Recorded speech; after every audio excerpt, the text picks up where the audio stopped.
Hello, darlings. Oh boy. There is so much in just one story from Tevinter Nights. The Dread Wolf Take You by Patrick Weeks reveals so many spoilers for Dragon Age 4. The premise is a group meeting together to discuss what they know and what they've experienced regarding Solas and the Dread Wolf. Meeting are a Carta dwarf assassin, a Mortalitasi mage necromancer from Navarra, an Orlesian bard, Charter, an elf working for Liliana, whom we see in Inquisition in Crestwood, and some sort of unknown being. It doesn't really matter. All of them are survivors from encounters with people going after the Red Lyrium Idol or Soulless himself. From the Carta assassin, we learn that Soulless wants the Red Lyrium Idol. That Soulless has an army of sentinel elves working for him based on the description of their armor that they were wearing and based on their faces that are devoid of Valasleen. So this means that someone like Abelas, if he's working with Fenharel, either his agent working for Soulless or completely against Soulless if he's opposed to Souless's goals. No in-betweens. We also learn that Soulless has the power to kill his enemies. Either Soulless or the Dread Wolf has the power to kill his enemies in their sleep, even if they're not dreaming, even dwarves. When the Sentinel Elves speak of other dead elves, they say, "The Dread Wolf guide your soul to peace." So that is their saying. That is something that we can look out for if we hear people murmur in Dragon Age 4. We also know that Falondine was the guide, the owl. The Dread Wolf guide your soul to peace. A hint that the Dread Wolf is a spirit guiding the dead elf, as opposed to Soulless himself. The Carta chest in which the idol was kept had many runes. It contained the idol's power. Soulless might keep the idol in there and then open it when he actually needs it, but it's really good to know that that chest can contain that idol's power if we're to steal the idol again, so that Soulless can't use it. Special lyrium melting potion that subdues Red Lyrium's power. So that's practical against Red Lyrium and Lyrium itself, and against the Red Lyrium Idol, if we're to get our hands on that in Dragon Age 4. From the Mortalitasi story, we learn that the Qunari might invade the East within a year or so, assuming that Dragon Age 4 takes place perhaps a year or two after the events of Trespasser. And this means the Qunari would intend on invading the north of Antiva, Rivain, Tevinter.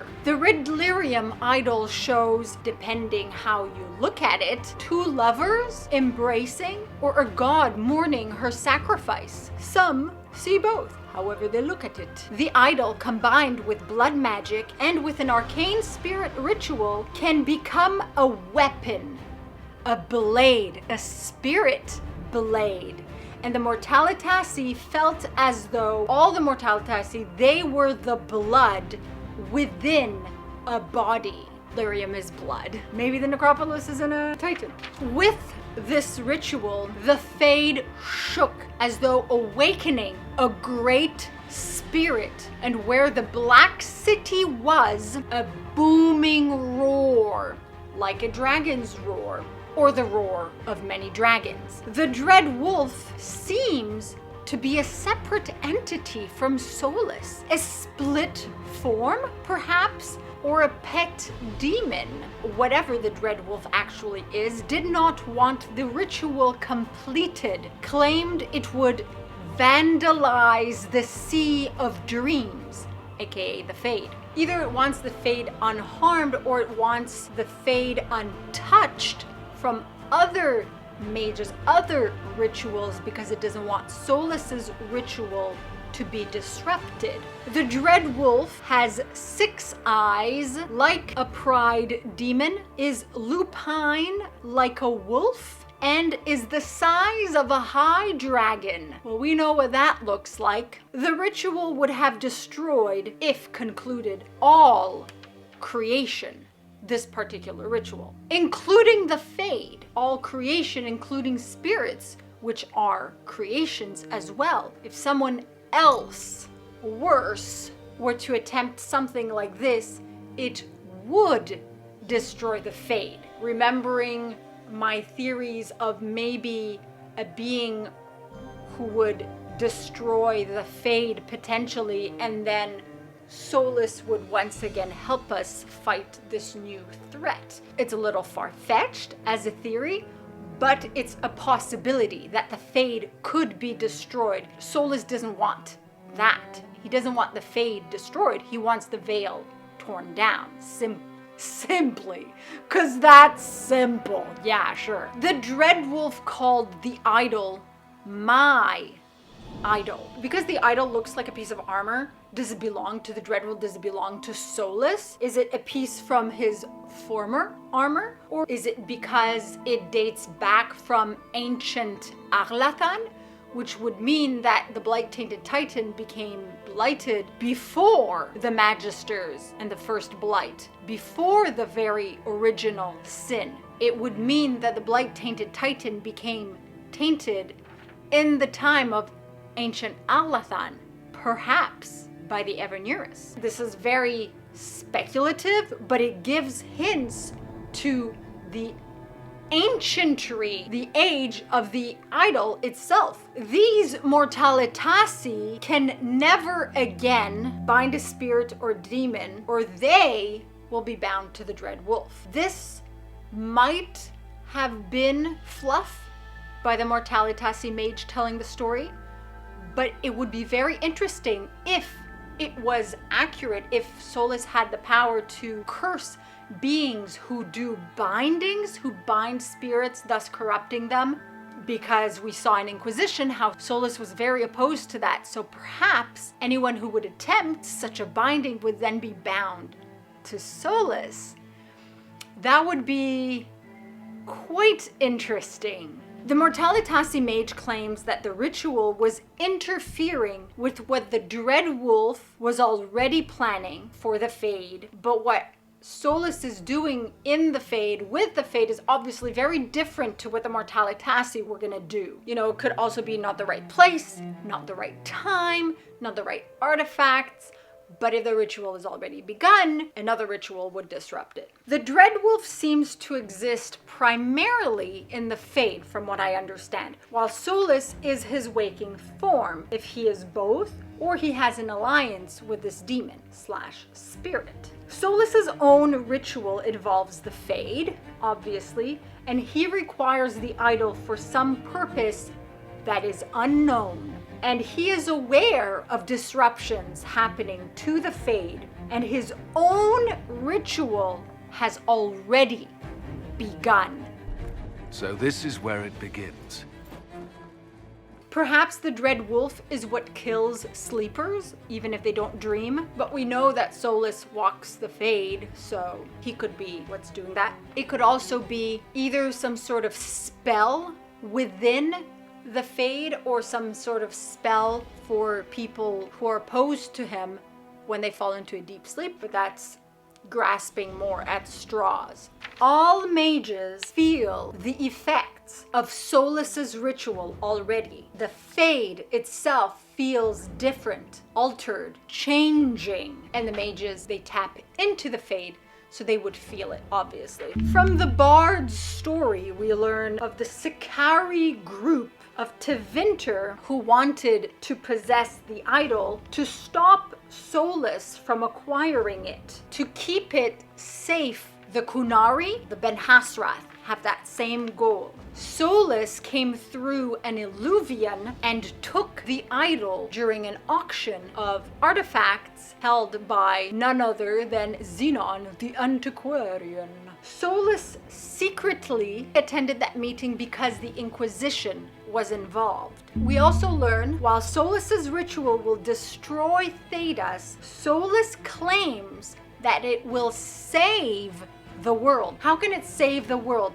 It sounds like an oxymoron, but I'm pretty sure either there's something in the wording. What is it actually saving? What is it destroying and what is it saving? It sounds like not everything is going to be destroyed. Yes, he says about burning in the raw chaos, but the wording here is very revealing, and there are elves who will not be destroyed necessarily. He implies that elves will survive, that all elves will survive this, and maybe only elves. So I don't know what will be destroyed, what will be saved, but there's something interesting there about the saving. You love the Fade. Why would you create the veil to hide it all away? Because every alternative was worse.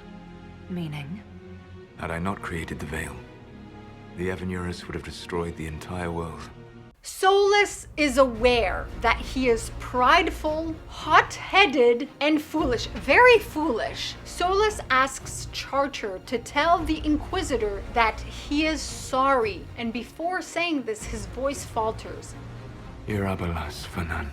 It's not just a lover Inquisitor, it's also a friended one, and it's also an enemy one, a foe one. I'm sorry. He genuinely feels sorry. And we know he has a lot of regrets. He's regretful. Irabalas.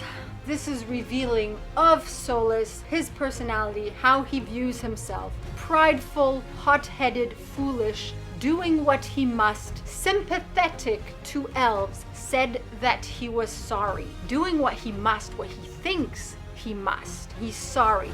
We can use that. These are clues of things we can use to convince him to change his mind, potentially. The Red Lyrium Idol also is said to have a crowned figure comforting another, not just a god. Who is the crowned figure? Who does it represent? And is it symbolic of people of Dragon Age 4 or history?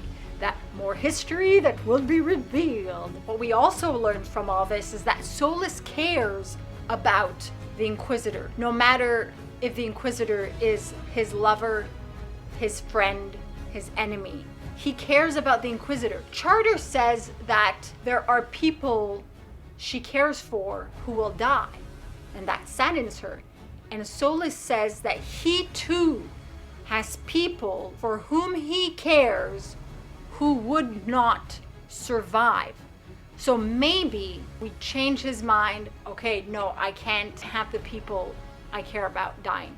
I need to have them survive. Because he did want them to live in comfort. He himself is a bit of an oxymoron. He's on this path, but there are a few things here that we can use to convince him otherwise, that potentially we'll be able to use either against him or to turn him back to the light side. I'm sorry. Live well, while time remains.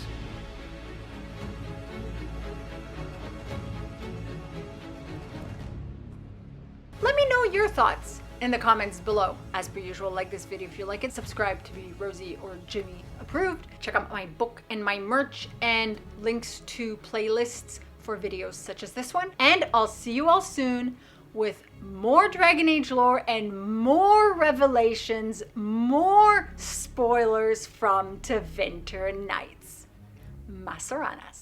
If you're new here and you like my content, be sure to subscribe and hit the bell icon for notifications. Like it if you like it, for the like it if you like it dance. You can also follow my website, binkyproductions.com, where I post everything from all my channels. Exclusive! If you want to support me, consider buying my book, Stardust Destinies 1, Variant Facing, Magic, Dragons, Fantasy, all relevant links below. Thank you so much for your time. Your continued viewership is very much appreciated.